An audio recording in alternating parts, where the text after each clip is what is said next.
I wasn't confident actually until I seen you come in the room. So I kept asking Maddie, I was like, where are they? They've got to be here by now. Like, where are they? And then once all the incubators come in, I think that was when it sort of hit, and it was a bit scary from there on. The first sort of contraction until both the boys were here was 2 hours long. I told some pretty bad odds about how the pregnancy would go and the chances of, both boys surviving. Me and Maddie sort of told ourselves from the get-go that we were 100% in it. We're going to keep going through. It was scary to see, Jude get taken straight over, and, he got put in the bag, and, the tube get put down his throat. So he was right behind me, so I was trying to watch Jude, and I was also trying to, stay with Maddie, and luckily we had Maddie's mum, and she was in there as well, helping us both. So it was pretty scary in the fact of seeing all these like noises and buttons start going off and tubes going everywhere. But like I said, I was very confident that everyone was sort of smashing their jobs. So it was pretty crazy. It was pretty fast, and I guess you didn't really get too much time to think or ask any questions. It was, just making sure Maddie was still all right, and then waiting for the big man to come. This episode covers the sensitive and heartbreaking topic of premature infant loss. We understand that this subject can be deeply emotional and may bring up difficult feelings for some listeners. If you have experienced loss or find this topic challenging, we encourage you to listen with care or consider skipping this episode. Please take the necessary steps to prioritise your mental and emotional well-being before proceeding. Please note, the views and experiences shared on this podcast are personal and not intended as medical advice. Always consult with healthcare professionals for guidance specific to your situation.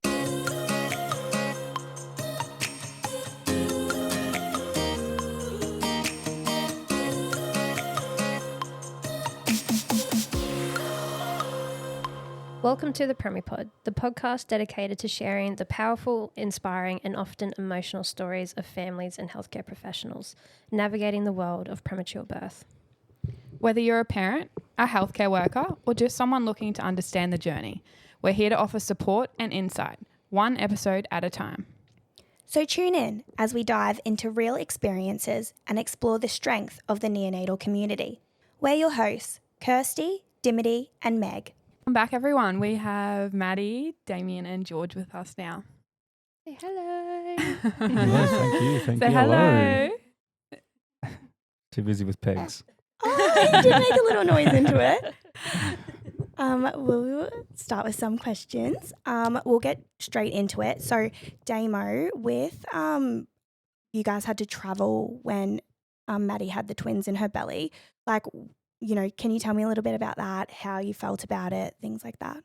Well, first off, it was nerve-wracking because I have a massive phobia of planes, so I was already scared from the get-go. But it was nerve-wracking. It was scary going in there and hearing that we're going to be getting pretty much flown out straight away. And when you get told that, it's not good. So, it was sort of put you on the back foot. Not a normal pregnancy of what you think was going to happen, but we were sort of on the back foot from the get-go, and it was me not knowing too much about pregnancies or anything like that. It was it was pretty scary from the get-go. And then you had to be transferred again. And so then what was that like? Yeah, again, double scared, plane again, another plane, so another fright. But that was, I think Maddie went in to go in for the surgery, and then I think I went down to the cafeteria to get food or something, and I brought a teddy bear.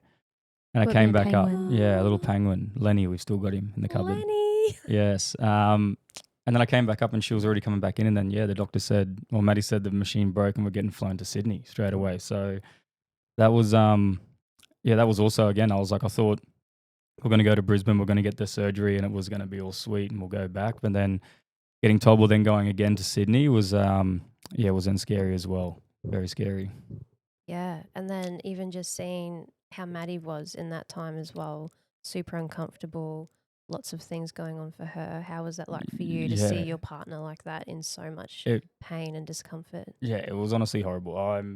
Maddie will say I'm a very fix-it sort of person. I want to try and fix everything I can, and when you get told stuff like that and you can't fix it, then it's very worrying. But I remember Maddie on the plane was actually, I think you were throwing up a lot, and it was a horrible plane trip. Even though it was only like an hour or something, it was horrible. Maddie was up and down and very uncomfortable, and it was horrible to watch. And not being able to fix it or do anything to help was you feel very small, and it wasn't it wasn't good. Wasn't a fun plane trip. Wasn't a fun trip at all. So it was, very nerve wracking. We didn't really know what to do once we got there. We didn't really know where to go or who to see. And I think we sat in the waiting room or something there for a couple of hours, I think. And Maddie was in a lot of pain. So I think by the end of it, I think I went out. I feel bad now, but I went out and I think I got angry and cranky at one of the nurses there to find out what we were doing. And then, someone finally come down and grabbed us and took us to the room. So, Yeah, good. sorry to Good. that nurse. Yeah. Sorry to that one in Sydney. And then Maddie said even during the procedure, it was quite a lot for her. She was really going through a lot during that procedure. It was quite traumatic for her. What was it like watching her go through that? Yeah, again, being someone that wants to fix it and sitting there watching was, very, very tough.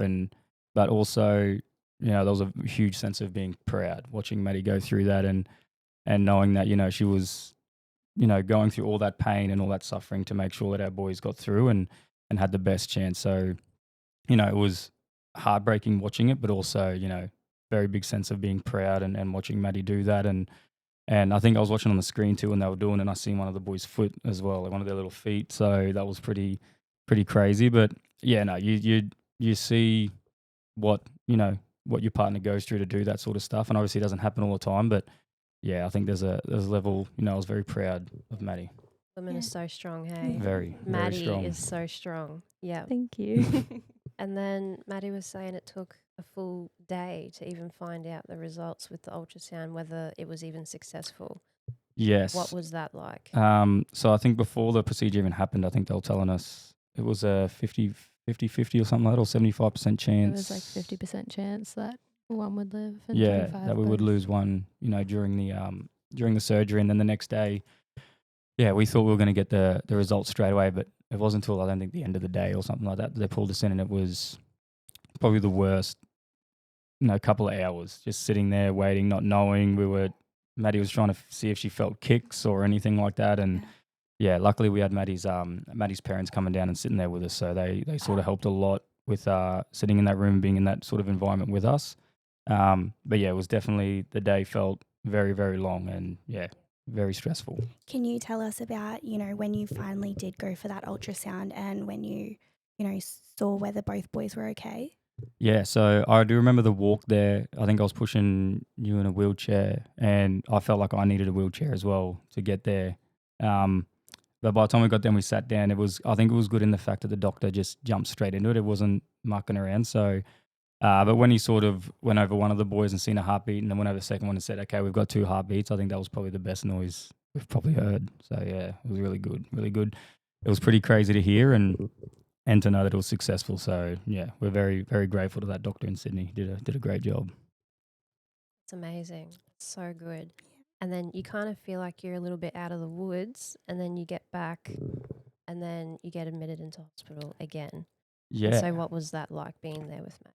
Well, I think I sort of got a bit comfortable after that. I thought, okay, we're out of it. It was just going to be smooth sailing from here on. And then I think when the doctor in Sydney told us it wasn't too much about the twin-to-twin that was worrying, it was the like the cervix and stuff opening early. So once we got back, it was I think we went straight in and seen the doctor, and I think he pretty much told us it's just bed rest from here on out. So me probably being a bit more relaxed about it, thinking that we're all out of it, probably wasn't the best sort of headspace to be in. But it was a rude shock knowing that we weren't out of the woods, and it was still a long crazy journey still to come from then. So I think it was just more about making Maddie as comfortable as we possibly could. And, I would have gone crazy sitting inside a room for days and days on end. So it was just more about getting Maddie comfortable and making sure that she was going to be okay for the long run. Yeah. So what types of things did you do to help keep Maddie comfortable in her bed?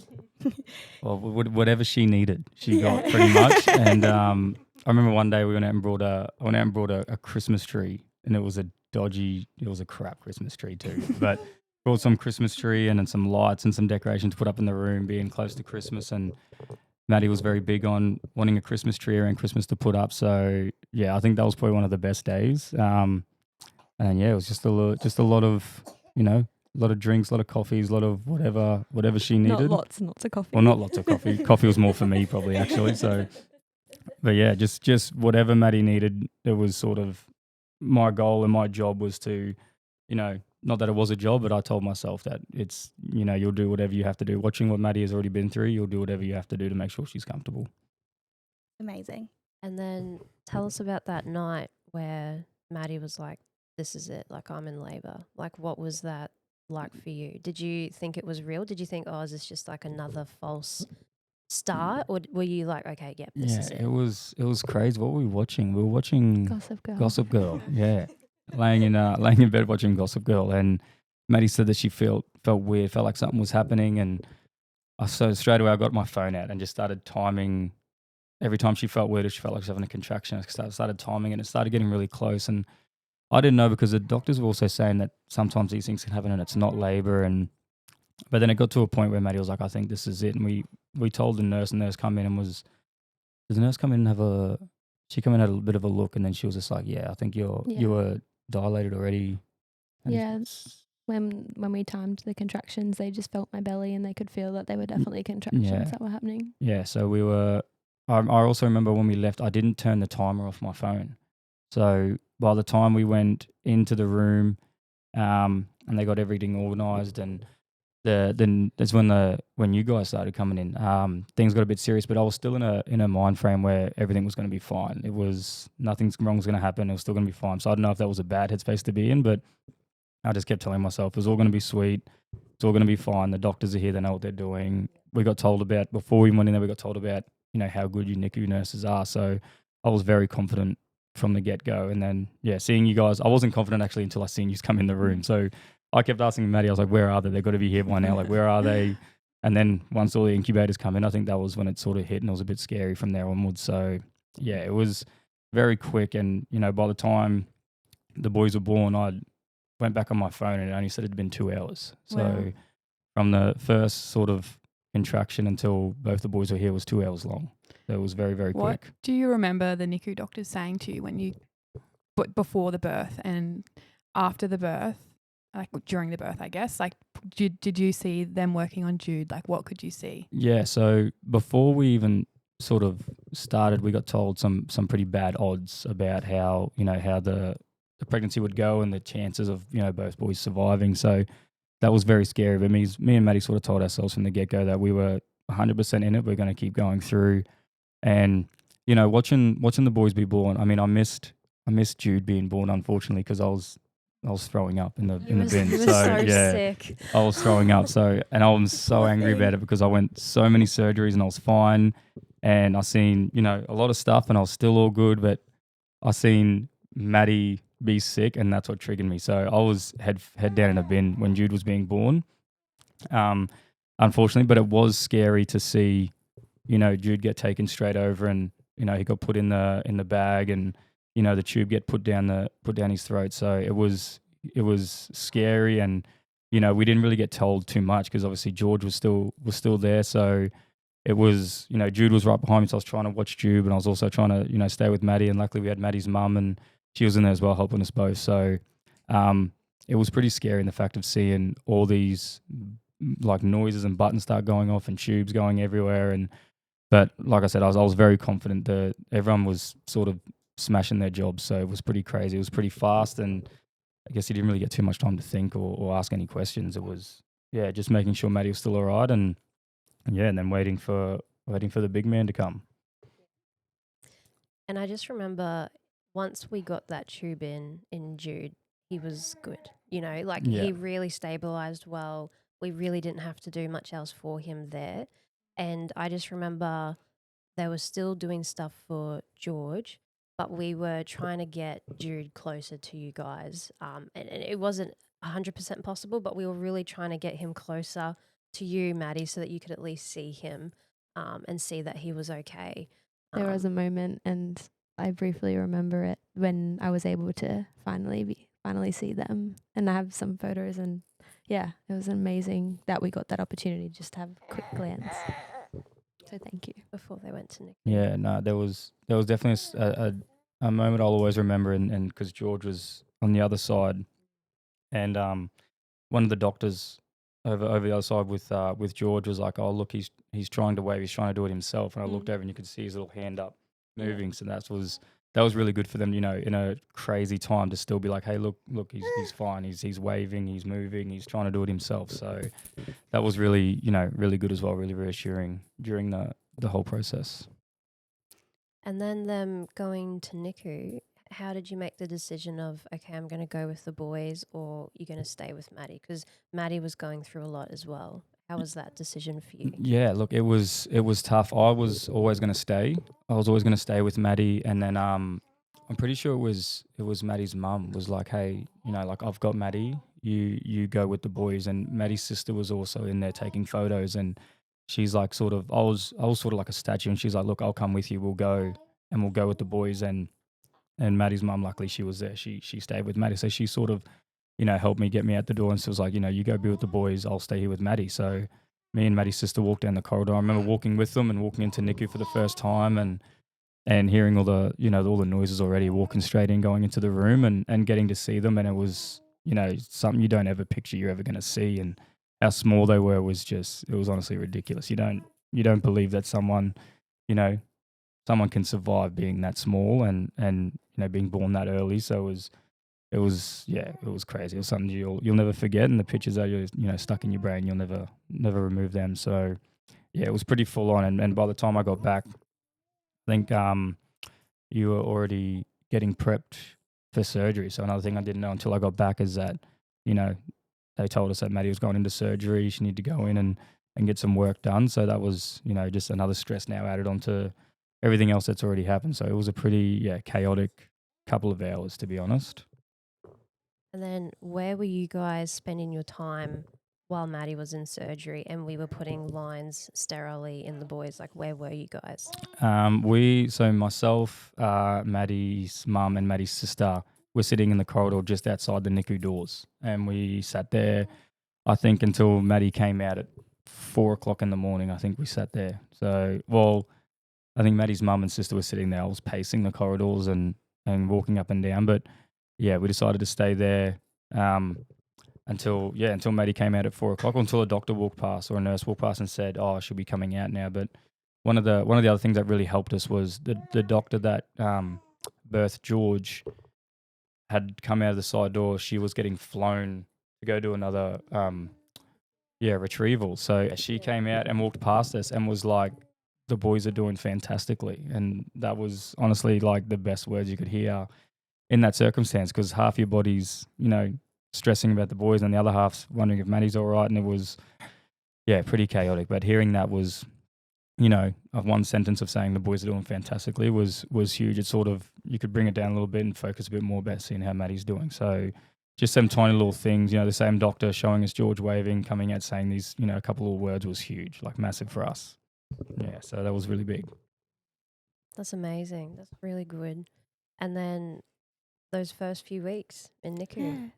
Yeah. Can you was tell that us like? about Yes. the first cuddles, all of those types of things? How was First that for cares. you? Yeah, so it was no sleep for the first, couple days, and we were going in there every morning and spending every day in there. And I think I remember, going in there, and I think I bawled my eyes out for the first week every time going in there and seeing how small they were under the blue lights. And one of the nurses was trying to sort of cheer us up in a way of putting the glasses on the boys, saying like, look, the boys are too bright now, they need the glasses on. So going in and seeing them with the glasses was really good. But yeah, I think for the first week going in there, I think I bawled my eyes out every time going in there, seeing them and not knowing, and seeing all the buttons and all the stuff they were hooked up to and all the machines. It was ridiculous. So that was pretty crazy. But we kept on going, and I was lucky enough to get the first cuddle with Jude actually on my birthday. So yeah, I went in on my birthday and That's so they said special. Jude's doing well enough to come out for a cuddle. So that was huge. I think I was, my shirt was off that fast. I was washing myself with the soap, and I was sprinting to that chair. So that was, So you were excited. Were you nervous at Yes, all? Like, were you I scared? was hugely nervous, but I think the excitement was way bigger than the nerves. So I was in that chair very fast, and yeah, they brought Jude down, put him on my chest, and that was probably I don't think I'll ever get a better present than that. Sorry, but I don't think I'll ever get a better birthday present than that. Same. Can't top it. So yeah, that was huge. But also watching Maddie get the first cuddles with George, I think she went the day before, and got the first cuddles with George, and that was, you know, absolutely huge seeing that. Being, you know, as a mum, when your babies are born, you get put on your chest usually, and you get that touch, and she missed out on all that. So getting to see that was pretty massive as well. That was huge. How'd you go with your first nappy, Damo? I was excited as when they came in and they said that I think the first nappy I changed was Jude's, and they said I came in, one of the nurses was like, you need to come look at this, and they opened up his nappy and he had a bit of poo in there. So I was like, yes, can I please change it? Like, let me change it. Of course, the nurse wants you to Yeah. change the dirty one. I was like, let me do it. I'll do it. And all those first things that you usually get, you know, they started coming back to us slowly, even though it was like, you know, they're in the, you know, in the crib and in the incubator, and it wasn't, you know, ideally the same, but we started to get all them first, and that was pretty cool. So I was very happy to change the nappy, and I'll change every nappy that I have to ever since that day. Maddie, is that true? Is Damien changing every nappy? Look, he just did it before this. Yeah, so I'll give him that. Just before we went on air, we were Yeah. like, he did a poo. Yeah. And then Maddie's like, I'll change him. And Damien's like, nope, I've got it. He's already Yeah. halfway out the door with the baby. Yeah. He's eager. Yes. If there's anything I can do, it's change nappies. That's my specialty. So then the first couple of weeks, there was a lot of challenges for the boys. They had a lot going on with Yes. their breathing, their sugars, their electrolytes, Yeah. their skin, everything. Yeah, it was the skin definitely caught us off guard with we're seeing the boys' skin starting to crack and all that sort of stuff. It was crazy to see. You know, something that we obviously never been to that. You never think of seeing that stuff. You never know what actually goes on, and you know, we'd go in there, and I remember every time I walked in the door, I'd run to both boys' oxygen and see what their oxygen percentage was at. And that was my number one thing as soon as I walked in, and seeing what level they're at and how much is getting used. And I think, you know, after the first week, I sort of got a bit comfortable thinking, you know, maybe they're going to do it, like they'll be fine. And then I started going in, and the oxygen was starting to go a lot higher, and they started needing, you know, rounds of steroids and all that sort of stuff, and levels are going down. They're getting heel pricks all the time. And Jude had his pneumothorax, which Yeah. was really hard as yeah, well. so seeing that with Jude, they couldn't figure out what was going wrong, and then one of the doctors actually came in with a torch and just like shined it on his ribs and was like, oh, he's got the, I'm not even going to be able to pronounce it, I'm not even going to The try. collapsed lung. Yeah, I was going to say collapsed lung. pneumothorax, Yeah. Yep. So he found that, and then, you know, it was just crazy the first couple of weeks. It was, you know, rounds of steroids and going in there, and then, you know, the nurses and doctors saying like, oh, they're struggling and we need to give them a lot more of this and this, and you know, just getting told, and it's obviously you need to get told these things as well, but just getting told a lot of, you know, things that are going wrong, and you know, the percentages of stuff happening. And you know, I think me and Maddie were talking about on the way here, the one of the worst days is getting sat down and told them, you know, the boys have brain bleeds, and you know, there's a very, very, very high percent like chance that they're both going to be wheelchair bound for the rest of their lives, and all that sort of stuff. And I remember that being a really difficult conversation, because we got asked, which I never thought we'd get asked this question, but we got asked, you know, do you want to continue the treatment, or do you want to, is it not something you see happening in your future? So me and Maddie went and had a chat. Well, we had a big cry first, and then we both just looked at each other and said, no, we're not gonna end the treatment. We're gonna keep going no matter what, you know, comes out of this. You know, their boys are gonna be happy no matter what. So we ended up going through with it, and we just, you know, the doctors and nurses were very on board, and they said, yep, and is there anything we can do to help? And you know, we asked one of the doctors, and Maddie said, we just want hope, just want someone to, you know, just have hope that they're going to be fine and they're going to be okay. And the doctors turned around and said, we can definitely do that. And you know, I was also telling Maddie, it was crazy that the day we got told that another boy came in that was a NICU baby, and he had brain bleeds worse than our boys, and he came in walking and he was fine and he was happy, and he was a happy little boy. So on the day we got told this news, we see a boy come in that was, what could be their future. yeah. Yep. And, you know, the doctor that told us that news come back in and told us like, hey, this little boy out here, he had brain bleeds a lot worse than these boys, and, you know, he's doing fine. So from that point on, we said, no matter what, we're gonna keep going and, you know, ride it all the way to the end and get the boys out of here. And then talk to us about that 5-week mark where they were like, okay, Jude, you're ready to come off the ventilator. Let's go to CPAP. Yeah. What was that day like where they moved him to CPAP? So before the nighttime, the day, what was that like? Yeah. Well, I don't know. Was it the same day we moved to the new room? We moved to the new room on Boxing Day. Yes. Yeah. And then the next day, And then the Jude next went day, to yes. CPAP. So we finally got moved to a room with windows because we were stuck in that room in the dark for a long time. So we finally got moved to the room with the windows and a view and a bit of sunlight, and that was really good. And, you know, during the day they come up to us and it was very positive. And they're like, look, Jude's smashing it. He's doing so well. We're going to put him onto CPAP. And obviously we didn't know what CPAP is. We Googled CPAP. I didn't know what it was, but put him onto CPAP. And, you know, once they put him on, we had to come out of the room and they put him on and we came back in and seen it. And straight away I got scared straight away seeing this big helmet and all this sort of stuff and these bubbles going, and it was a rough sight, but they were saying, look, he's doing really, really well. And, you know, he's holding his own, and everyone was really surprised and everyone was, you know, saying what a great job he was doing. And I think we also had Piper here, our other daughter here on holidays, and we didn't get to spend too much time with her because we spent every day up at the NICU. And, you know, they were telling us that George is doing really well and Jude's doing really well on CPAP. So, no, they were very comfortable. So we decided to leave the hospital and go take our daughter and Maddie's little sister to the movies that afternoon. So we left the hospital in very positive mindset, knowing that, you know, Jude was doing really well, George is doing really well. We can give ourselves a couple of hours away to go, you know, spend some time with our other daughter and Maddie's little sister, and then go to the movies and have a, you know, change it up a little bit rather than just being in the NICU all day every day. Change it up a little bit. So yeah, that was sort of how we spent that day. We were in positive mindsets when we got home. And so what was your normal amount of time that you would spend in the NICU? So like if you were there for a day, would you be there till like 5 o'clock or would you be there till like 9 o'clock? Like what was your normal time frame that you would be there? I think we were up there by 7 or 8 in the morning, if not earlier. And then we wouldn't leave till, you know, probably 8 o'clock at night, 7 to 8 o'clock at night. So it was, you know, we were there for pretty much, well, until we got kicked out pretty much. As soon as we got... I say we'd usually try to stay until their latest cares. That was reasonable time. And then we would head home after that. Yeah. Making sure we were there for all the cares was massive for us. We wanted to be a part of everything. Just want to say that's amazing because lots of parents, they come in for the cares and then they go home. But like for you guys to be there from 7 a.m. till 8 p.m. like that is amazing. Yeah. We took a lot of books up and read a lot of books and ate a lot of sombreros and Subway and... Yeah. Kind of over it now, aren't you? I don't want to see Subway ever again.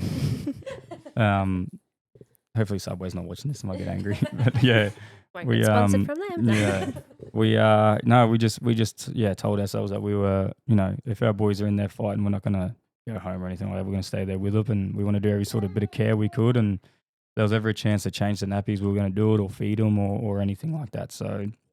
Yeah, we definitely, without even having that conversation, we both knew we were going to be there all day, every day until we got to leave. So then that day, what time did you guys leave? When did you leave the unit? I think we went and seen, I think the movie was at 4. It was a late afternoon movie. So I think we left maybe around like 2 o'clock or something like that. Would have been around 2 or 3. And I think we went and watched the movie at 4 o'clock. And then when did you get...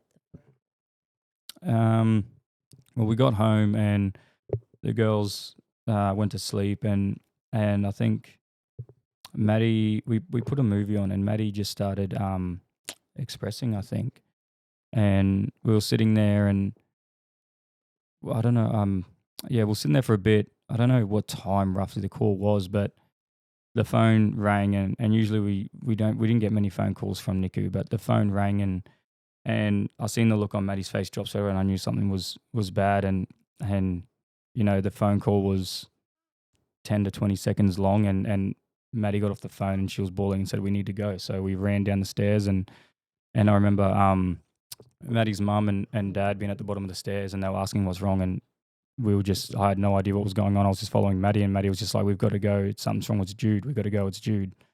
So we ran out the door, jumped in the car, and, you know, sped the whole way there. Not knowing, Maddie told me in the car that, you know, they said it was Jude. There was something wrong with Jude. So we sped there pretty quickly, and, you know, had to run a couple red lights and got there, and by the time we got there, we ran inside, and I remember going up the elevator, and we ran down the corridor, and got in and ran straight to the room. Luckily, there was actually a cleaner at the door, because we thought we were going to have to press the button and wait for someone to answer, but there was a cleaner coming out, and she seen us running, and she held the door open, which, allowed us a couple bit more time to get in there.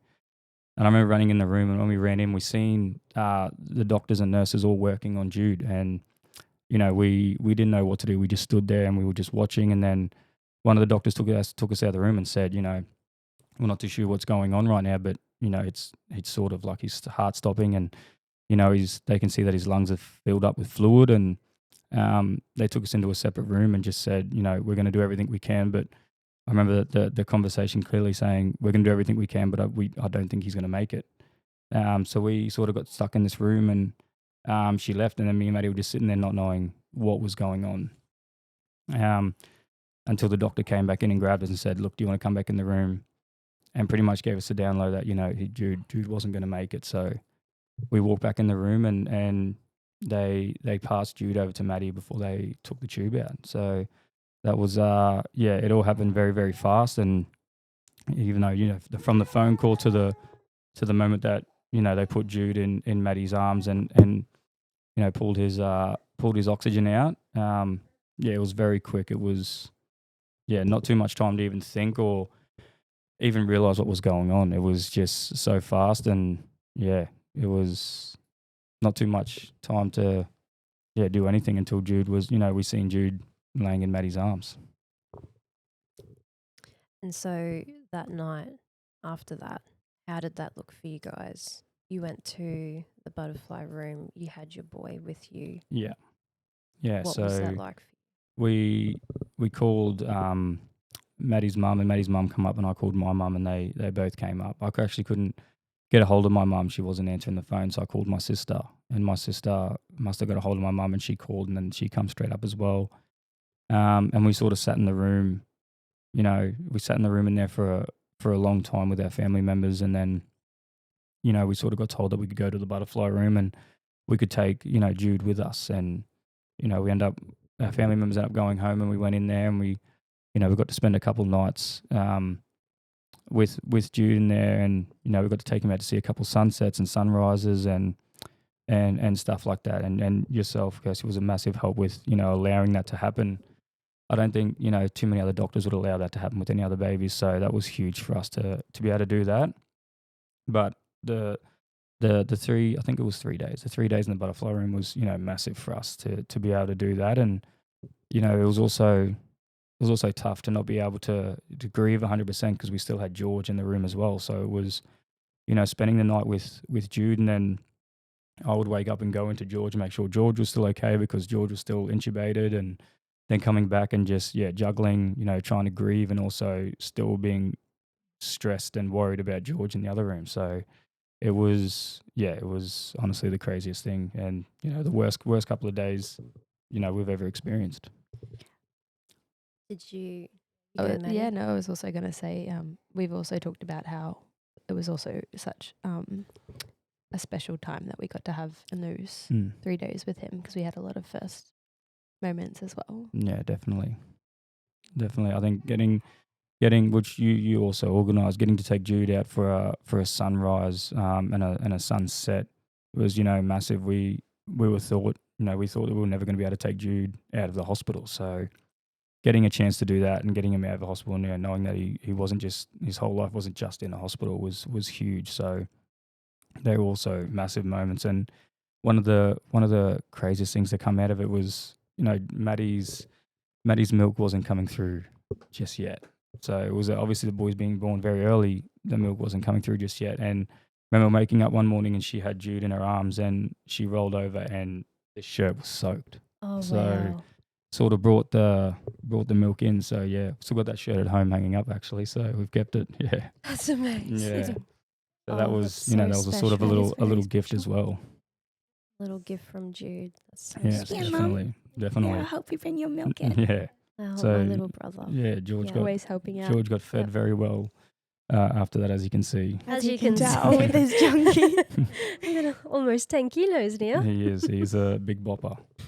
And I said to Maddie too, I think the first time that you guys went in and did some cares on George, after being in the butterfly room with Jude, you guys both walked in, you both went and did his cares, and you both showed up for George. And I just remember thinking, like, you two are such an inspiration and you two are both so strong. And like in that moment, I was like, these two people, the strongest people I know, really. Well, yeah, well that's on the back of Maddie. I think I I sort of followed Maddie in that aspect, and she. I think you're minimizing how pretty It's- great you I are. think you are too. Yeah. It was You both were there. You both went in. You Yeah, both it did was the cares. it was good. We both knew, even though we went through the worst times, we still had George there, and being identical twins is perfect because we both know there's still a piece of Jude in George. So yeah, we were, we told ourselves that, we had to keep going and we had to get in there for George. Even though we lost Jude, George is still in the fight and he's still working really hard. So we definitely had to keep turning up for George and making sure that we were still present for him, even though we were still grieving. We still wanted to make sure that he knew that we were there and we weren't just, cowering away from all of it. But yeah, he still needs to know that we were going to be there for George as well. So yeah, that was something I think we just had to sort of push the grieve aside for a bit and, just get back into the room and help George out because he was sort of coming up to the milestone of going on CPAP, which obviously was, in our minds was horrible. I just wanted him to stay on the tube until we could take him home. So yeah, it was coming up to the point the doctors were telling us that, George is at the end of it, he's going to go on CPAP. And that was, traumatizing for us. Where it should be a happy moment, it was traumatizing. Yeah. So yeah. And then tell us about the day where they did extubate George to CPAP. They waited longer than what they probably would have just to make sure you guys were more comfortable Yeah, with it. they What was that like? they sort of told us they're gonna take every sort of step slowly with George, and that's not saying they didn't with Jude. It was just obviously after what's happened, they're like, we need to really, really take it very slow with George. So it came to the day where we sort of should have been happy, but we hated that they told us that he was going to go on CPAP. So I think we went home, or Maddie went home and packed a bag of clothes, came back, and they I didn't think they changed him onto CPAP until later in the afternoon. But I told Maddie, because Maddie had also, I think, stayed there the night before or something like that and had barely any sleep. I was like, look, you go on the couch and you sleep. And there was no chance in hell that I was going to be closing my eyes. So I sat there, and it was actually, I think it was with Meg, and I sat there and stayed awake the whole night and let Maddie get some sleep. And I told her that I'll let her know, how it's all going. I'll wake her up if anything happens. I think I woke you up because I think Jude lasted how many hours, like 6 hours or 7 hours or something on CPAP. So Maddie told me when it's the 6 or 7 hour mark, you wake me up and let me know. So I remember timing it, and it got to 6 or 7 hours in, and I woke Maddie up and I said, he's killing it. He's doing so good. He's smashing it. So, we allowed Maddie to get some more sleep, and I think I sat there until the sun came up and just watched him, and he ended up going through the whole night, perfectly on CPAP. So that was huge, and we were very relieved, but still very, very scared in the same time. So yeah, and I think after that, then I went home and slept for a couple of hours because I was a zombie by then. But yeah, it was a day that should have been, very, very exciting, but it was very traumatizing. And but he did very, very well. He did amazing. For many, time spent in a neonatal unit with a premature or sick baby can be a very emotional, overwhelming and traumatic time. If you would like to talk to someone who has a shared neonatal experience and need peer emotional support, please call Miracle Babies Foundation Nurture Line on 1300 622 243. And then he was on CPAP for a few weeks. He was first on CPAP for 5 days. Oh, yes, Yeah, that's 5 days. right. Yeah. That's right. And then that's when he got reintubated. How was that for you guys? Especially you, Damo, going into a re-intubation again.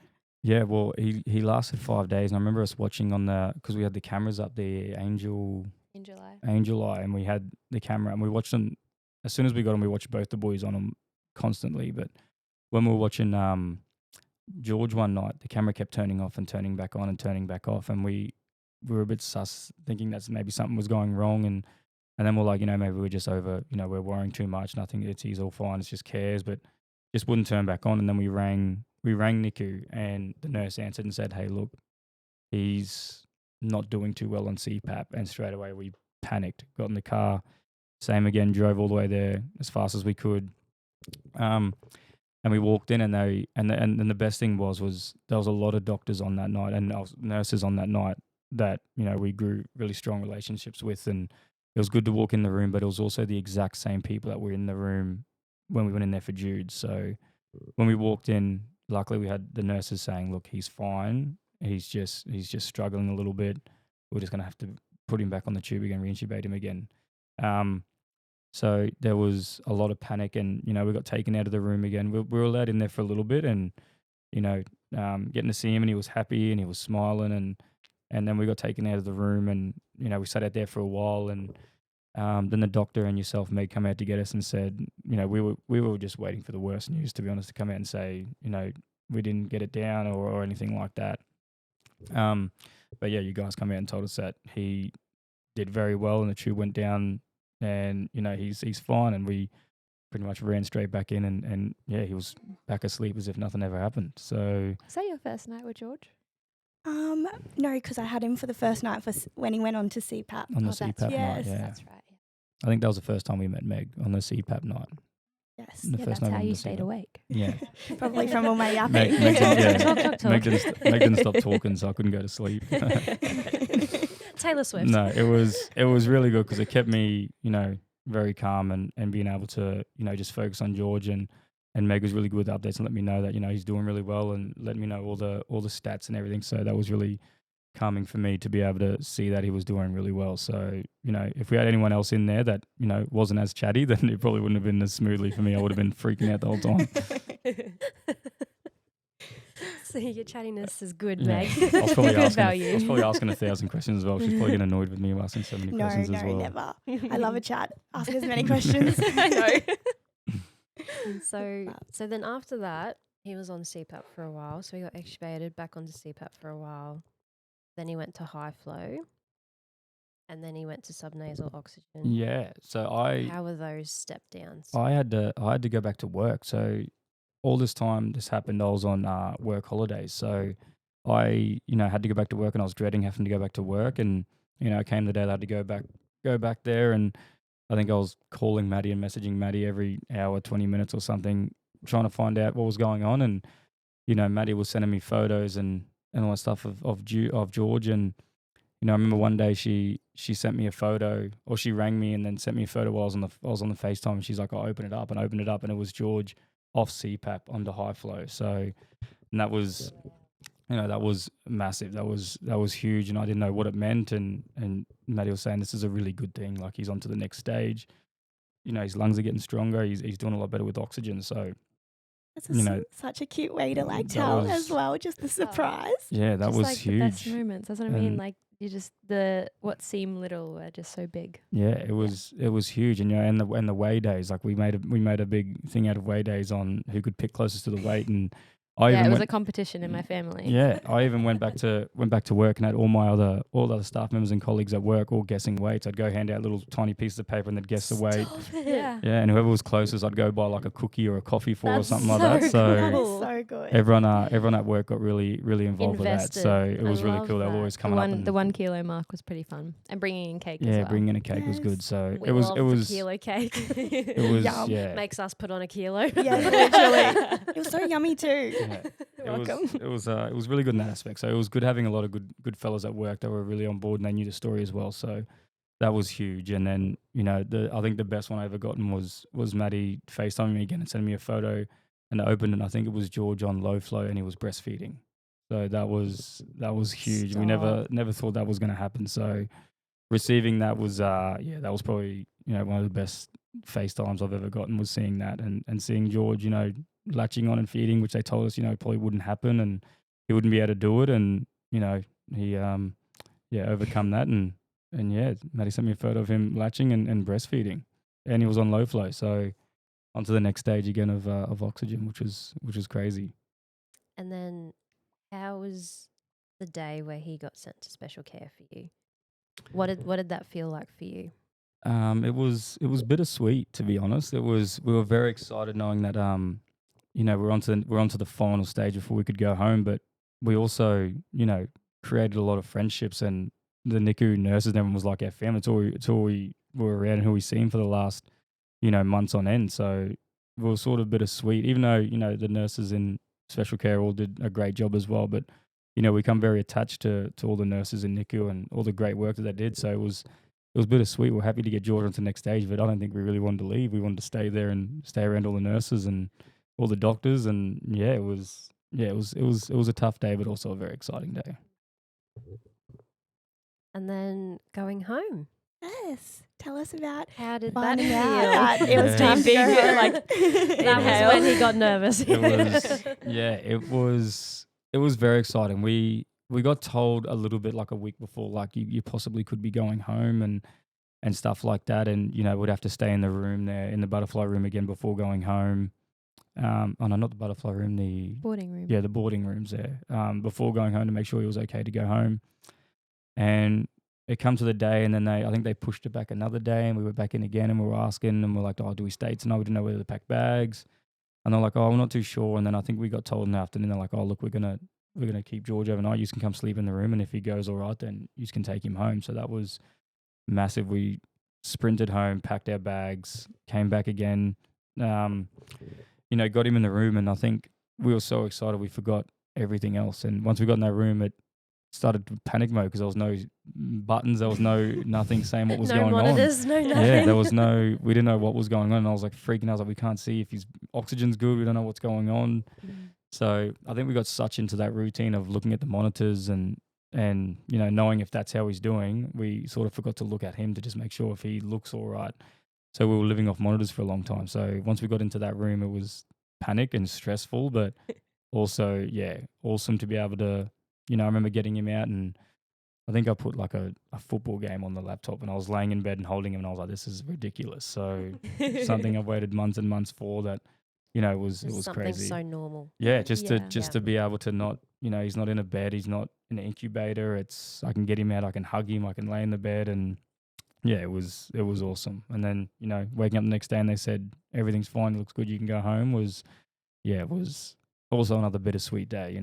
We envisioned it a lot differently, getting to take both our boys home. So it was, a very sad day leaving, but it was also a very, we're very grateful with being able to take George home with our experience. So walking outside with him in the pram, walking back through NICU was tough. I think we were didn't want to leave NICU. So we walked back through NICU, and George got to say the goodbyes that we were talking about for a long, long time, that, when are we going to be able to walk out and George get to say goodbye to NICU nurses. So that day finally came around, and it was massive. And walking outside in the pram was stressful and nervous and scared, and Just scared of any bacteria floating around. everything was dirty. Living in a hospital for that long, everything else was dirty now. Nothing was sterile, and it was scary. And getting to put him in the car seat, he was so tiny in the car seat, and it was just things that we waited months and months for. Yep. Yeah. The most slowest drive home, Yeah. probably. Yeah. Every I turn. think I was sat in like the back of the car for like slowest turn. 3 months, I swear. Maddie didn't sit beside me in the Unless I car was for a long time. A lot of people beeping behind us, but no, we didn't care. We took our time to get home, and we were greeted at Maddie's parents' house with, Piper was still here, and we had Maddie's little sister Laylee out, and Maddie's mum put up like a little flowery thing for like a welcome home for George. So, and it was also huge in Piper getting to see her little sibling for the first time. So that was the first time she got to see George, and, it was just heaps of firsts all ticked off on the one day. A day that we never thought we were going to see, to be honest. So it was huge. It was stressful. Yeah. Knowing that we didn't have any more help anymore, though, it was just us and George, and, it was very stressful, but probably the best day. How many weeks was he when you took him home? What's your station? Oh, what was he? I think it was like 42. I think it was 43. 42, 41 or 42 or something like that. It Yeah. was And how weeks. long were you guys in hospital for all up as well? Including Oh. when we got readmitted, I think it was 139 days. Yeah, something like that. Long Like time. we went in November and we went home in April, so we had Christmas and Easter in the hospital. Yeah. Yeah. Yeah, Long spent holidays. We got cuddles with one thing I did get cuddles with Jude was in his wearing a Santa hat. So Yeah. that was obviously a huge thing as well. And George was wearing Santa hats, and we got to spend their first Christmas up there with the boys and Easter in there with the boys. So yeah, it was a long time, but it was a journey and a scary journey, but it was also had a pretty good ending as well. Yeah. And then how was it at Jude's funeral knowing that George was still at hospital and having to plan all of that and having to, I guess, properly grieve because you had pushed it aside for so long, like what was that experience like? Yeah, we definitely pushed it a lot longer than funerals probably should happen with George still being in care, but George is in special care now and he was doing a lot better. I remember I think Maddie was asking him, we were asking him for like, can we just have one? It was one nurse to 4 babies, I think, in special care. We were just asking if we could have 1-to-1 care while we were gone for those couple of hours. Because obviously we were still stressing about George and, Maddie did a lot of the planning, which is, crazy in the circumstance of where we're at and still being in hospital and still grieving, and she still was able to plan a lot of the stuff for the funeral and get everything organized, which was huge. So it was, Maddie was fantastic and spectacular during these moments, and still being able to be there to help with George and still being able to help with me and still be able to plan a funeral. So she was amazing during that time, yeah, and also making sure George had like 1-to-1 care before we were leaving. So yeah, it was would have just made amazing. you feel so Yeah. much better, just to know that he was going to be okay while you were gone. Yeah, definitely. It was, still in the back of our minds, even though when we were at the funeral for Jude, it was still in the back of our minds, waiting to get a phone call or something to happen. But, it was good knowing that we could just let Jude have his day. And it was just all about Jude, and we didn't have to stress too much about George. We knew he was fine. He was in good hands, and, we were able to grieve and just, celebrate just the whole day just for Jude and make it all about Jude. So that was also very amazing. And we had a lot of people help out and come around, and a lot of, people came to the funeral, and, a lot of the guys I only just started working with were, really big, and even they were at the funeral as well. So, yeah, but I would say on the back of all of it, like Maddie was amazing with planning everything and still being at the NICU and being a NICU mum and hands on with everything. And yeah, no, it was awesome. Did you guys have the option of taking George to the funeral? Yeah, that's what I was Yeah. about to say. I was in terms of like planning the funeral, there was the option of like, do we take George, or do we leave him at special care? And a really big part of us wanted to have George there just so that he could have been a part of like his brother's funeral, but we also felt like it needed to be a day for Jude and for us to be able to be grounded in the moment for him. Fully present. Yeah, and that is, I guess, part of the reason why it ended up being pushed back so far, because we wanted George to be able to be bigger, and the staff are really good in terms of giving us options. Like there was that option there, but yeah, we knew that like even in having him there, like it would just be hard for the focus to be solely on Jude. So, and I think we ended up being happy with that decision still, because we were able to be comforted by the fact that George was okay and take just one day just all for Jude. And it was really important for us to do that as parents. Yeah. Because I think I remember you saying it would have been a lot of people's first time meeting George. Yeah. And I think you're right. I think that would have Exactly. taken it away a lot of Jude. Which I absolutely wanted to celebrate George, but we really needed it to be about Jude, and his life needed to be celebrated. And yeah, we just needed that time to be able to grieve together as well, because it was just so put aside. Yep. Understandably Yeah. for George, but just as a coping strategy as well, I think we just kind of tried to avoid it, and then at some point we needed to face that. So it was a really important day for us. I'm glad that we were able to do it. And the words that you both said that day were so special, and you were so brave to get up in front of all your friends and family and just pour your hearts out, like how difficult was that for you to be up there and share what you wanted to share? Yeah, well, I didn't have anything written down or planned or anything like that. I thought I was just going to go there and it was all just going to come pretty easily. But, I went up there with Maddie and Maddie spoke and then, I felt like I wouldn't be able to get any words out. So I ended up walking back down with Maddie, and I sat down beside Maddie, and then, you know, I was telling myself, like, you have to do it. Like, you've got to go out there and say something for Jude. Like, you can't. This is something you'll regret forever if you don't say something. And, you know, I 100% had so many things to say. And I remember Maddie tapping me on the back and tapping the leg and saying, like, you should go back up. So, you know, again, like, Maddie's still grieving, going through all this and still looking after me and helping me. So, end up going back up and, you know, I don't think I got many words out, but, you know, after doing that and sitting back down, I felt 1,000 times better knowing that, you know, I did say something for him and, you know, I didn't have any regrets or anything like that. And, you know, I can say now that, you know, at my son's funeral, I did get to stand up and I did say something. So that was huge. But again, like I went to sit back down. I didn't have anything to say. You know, I had Maddie beside me telling me and tapping me and saying, like, you can go back up. You can go back up. You can do it. So, you know, again, just Maddie, another way Maddie was helping me on that day and organising everything. Honestly, so incredibly proud of you both for doing that. That would have been one of the hardest things you've probably ever had to do, you know. Yeah, Thank you don't ever think you're going to do that. Yeah. You don't ever think you're going to plan a kid's funeral, your own kid's funeral. So, yeah, no, it was very tough. But, you know, again, very proud of Maddie for what she did to get it all planned. Yep. And then fast forwarding a bit, what was it like celebrating his first birthday without Jude?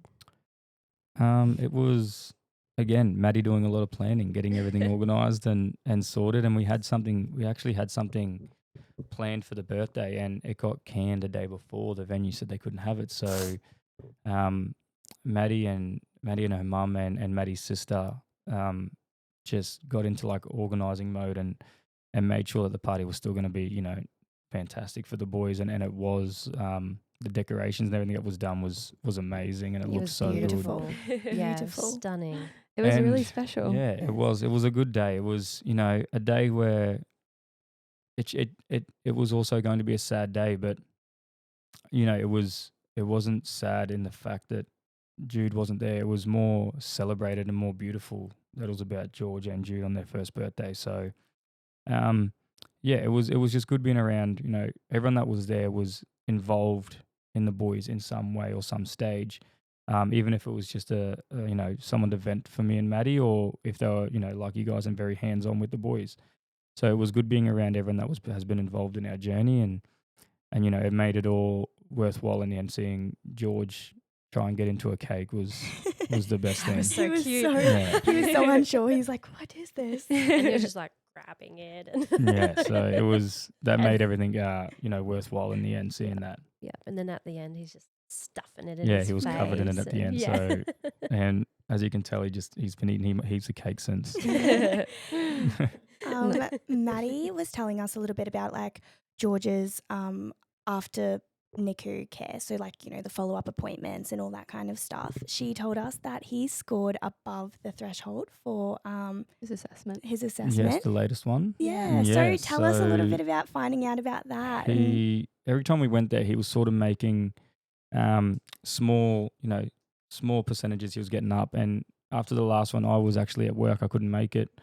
And Maddie rang me afterwards and said, you know, his scores have like gone through the roof. He's, you know, Well, he's above the threshold. yeah, what they said is, you know, he's like an average baby now. And average to us is massive. To get told that your baby is now in the average, you know, scores is huge. That's a massive win for us. And, you know, hearing that, you just know, like I knew, you know, from day dot that, you know, these boys, they're freaks of natures and they're going to do crazy things. And, you know, George, you know, even Jude in the 5 weeks, he did do crazy things, and George is still continuing to do crazy things. So, you know, being told at the start that, you know, your boys are going to be wheelchair bound and, you know, they're going to have a lot of problems and issues and stuff like that growing up. And then you see George now and he's pulling himself up, he's crawling everywhere. He's, you know, he keeps defying odds, and, you know, he's definitely a little freak of nature, George. He is. He's amazing. We're very proud of him. Yeah.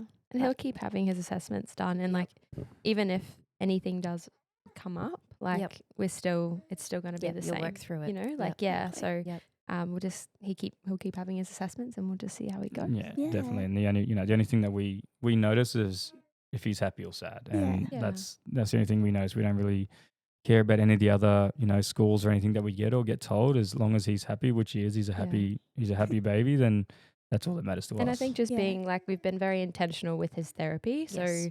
I think it's really important, with any baby, but especially if you've been told like Yes. there's these risk factors, it's trying to be super intentional. So anything that they told us, hey, like you need to be doing like this exercise or whatnot, that we would be every day trying to do Yes. that. And I think it's just really important to be intentional.